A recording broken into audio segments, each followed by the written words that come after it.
मुंबई के gateway of India से एलिफेंटा की ओर जा रही एक बोट को एक स्पीड बोट ने टक्कर मार दी। इस बोट में कई लोग मौजूद थे, जिनमें से 13 टक्कर लगी और बोट के बैलेंस बिगड़ने के चलते वह डूब गई, जिसके ठीक बाद बचाव और राहत के अभियान शुरू किए गए।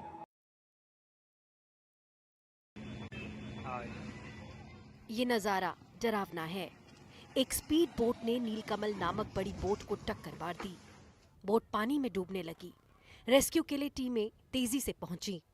करीब 100 लोगों को बचा भी लिया गया, लेकिन 13 जिंदगियां समाप्त हो गई। तर ही नेव्हीची बोट स्पीड बोट आली। नेवी की स्पीड बोट आई। उसने बोट को स्पीड से एक राउंड मारा और वापस आई। सीधा बोट को टक्कर मार दी आणि परत जी आली ती सरळ बोटीवरच मारली। लोग अब तक अपने परिवार से संपर्क करने की कोशिश में जुटे हैं। वो परेशान हैं और उम्मीद कर रहे हैं कि उनके परिवार वाले सुरक्षित हों।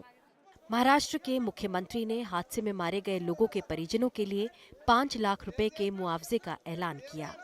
जे काही मृतक आहेत त्या मृतकांना 5 लाख रुपयाची मदत। जो मृतक हैं उनको मुख्यमंत्री निधि से 5 लाख की मदद दी जाएगी।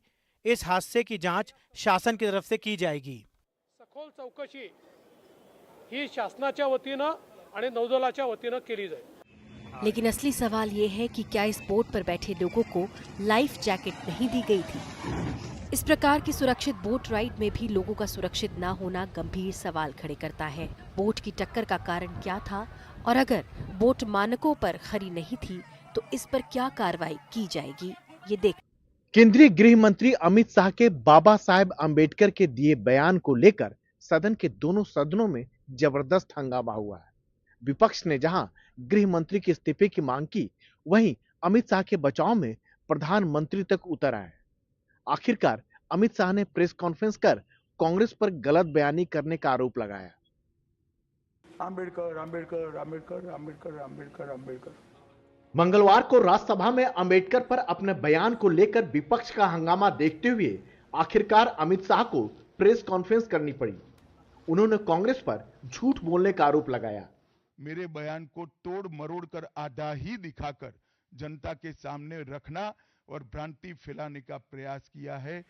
दरअसल गृह मंत्री ने BR अंबेडकर के विरासत पर बोलते हुए कहा कि आजकल अंबेडकर का नाम लेना एक फैशन बन गया है। मान्यवर, अभी एक फैशन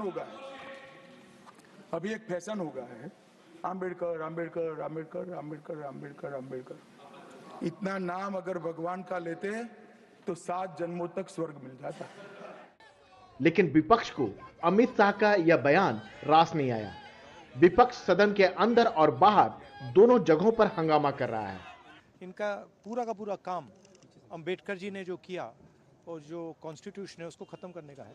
ये कांग्रेस जीवन भर दलित को, पिछड़े को, बाबा साहेब अंबेडकर को अपमानित करने का काम किया है, न कि उन्हें सम्मान दिया।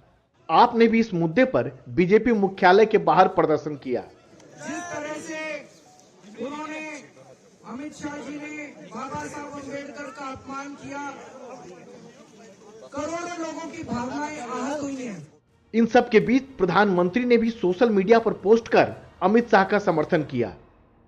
लोकसभा में एक देश एक चुनाव का बिल पेश किए जाने के बाद उसका अगला चरण JPC यानी संयुक्त संसदीय समिति का गठन है।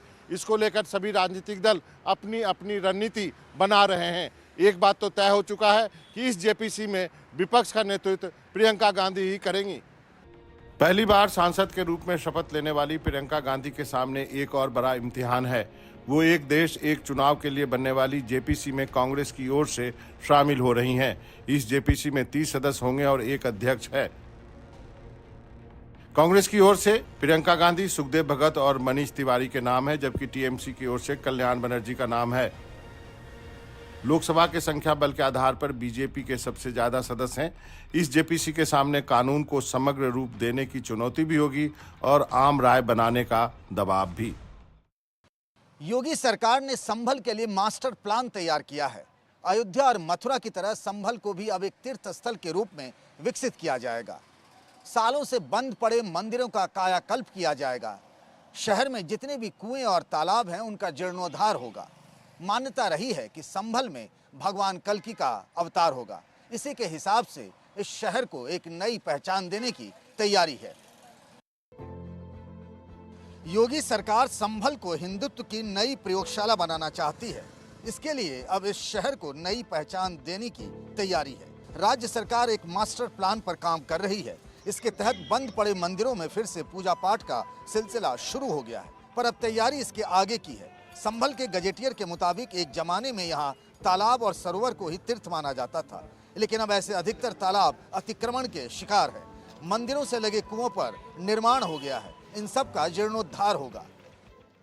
इस मंदिर का जो नाम बताया जा रहा है जो संभल में 19 कूप, 36 पूर्वे, 52 सराय और 68 तीर्थ माने जाते हैं। तो अभी पंडित जी ने बताया, हालांकि इसको हम और कंफर्मेशन करेंगे। बीते दिनों में संभल में सालों से बंद पड़े 2 मंदिरों का ताला खुलवाया गया है। इनके आसपास बने अवैध निर्माण तोड़े जा रहे हैं। संभल को एक जमाने में संभलगढ़ कहा जाता था। यहाँ के मंदिरों की पहचान के लिए पुरातत्व विभाग की मदद लेने का फैसला हुआ है। कहा जाता है कि यहाँ जिनका अंतिम संस्कार होता है उन्हें मुक्ति मिलती है। शहर के चारों कोनों पर शमशान बनाने का फैसला हुआ है। एक जमाने में यहाँ हिंदू बहुमत में थे, पर धीरे धीरे मुस्लिम आबादी बढ़ती गई। योगी सरकार ने संभल को पश्चिमी यूपी में हिंदुत्व का नया गढ़ बनाने का मन बनाया है। चोरी करते हुए वीडियो वायरल होना कोई नई बात नहीं, पर अगर चोरी अंडे की हो और चोर एक स्कूल का प्रिंसिपल हो तो चौंकना स्वाभाविक है। ये वाकया है बिहार के वैशाली के लालगंज के एक सरकारी स्कूल का, जहां प्रिंसिपल साहब स्कूल को बच्चों को दिए जाने वाले अंडे की चोरी करते पकड़े गए। झोले में भरकर अपने घर ले जाते दिखे। सोशल मीडिया पे ये वीडियो वायरल है। ये वैशाली के लालगंज के एक सरकारी स्कूल के प्रिंसिपल हैं। मिड डे मील लाने वाली गाड़ी के पास खड़े हैं और फिर इन्हें मिलता है इंतजार का फल नहीं अंडा, बल्कि झोली भर के अंडे।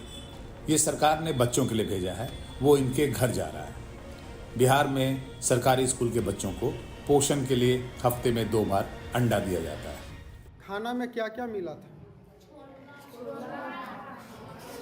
छोला और चावल। मेनू में तो उसमें लिखा हुआ है कि अंडा उंडा सब है, सलाद है। सलाद नहीं आता है। किसी ने इनका वीडियो बना के सोशल मीडिया पे वायरल कर दिया और तब से न सिर्फ प्रिंसिपल महोदय सफाई देते फिर रहे हैं, बल्कि शिक्षा विभाग भी सख्ते में है। विभाग ने नोटिस भेज के इनसे जवाब तलब किया है। हमारे विद्यालय में 220 बच्चा थे, हमको 210 अंडा मिला था। तो ट्रे ऑफिस में था, वहाँ पर जाकर जब कहने लगे तो एगो झोरा जो फटा पूरा झोरा जो था उसमें 10 अंडा लेकर दिया, हम दे दिए रसोईया को और रसोईया के ट्रे में छीन दिया। मैंने सर जी को उधर अंडा जो कम किया है ना, तो सर जी बोले कि दीजिए अंडा और 10, तो वो दिए, उधर हम ला कर इधर डाल। बिहार के लालगंज के रिखर माध्यमिक विद्यालय के प्रिंसिपल सुरेश सहनी पे आरोप है कि अमूमन बच्चों को दिया जाने वाला अंडा लेके घर चले जाते हैं। छात्रों से पूछताछ के दौरान ये पता चला कि मध्याह्न भोजन से कभी सलाद तो कभी अंडा गायब रहता है और कोई इसका जिक्र भी नहीं करता। अगर ये वीडियो वायरल नहीं होता तो इस मामले की भी कोई चर्चा नहीं करता।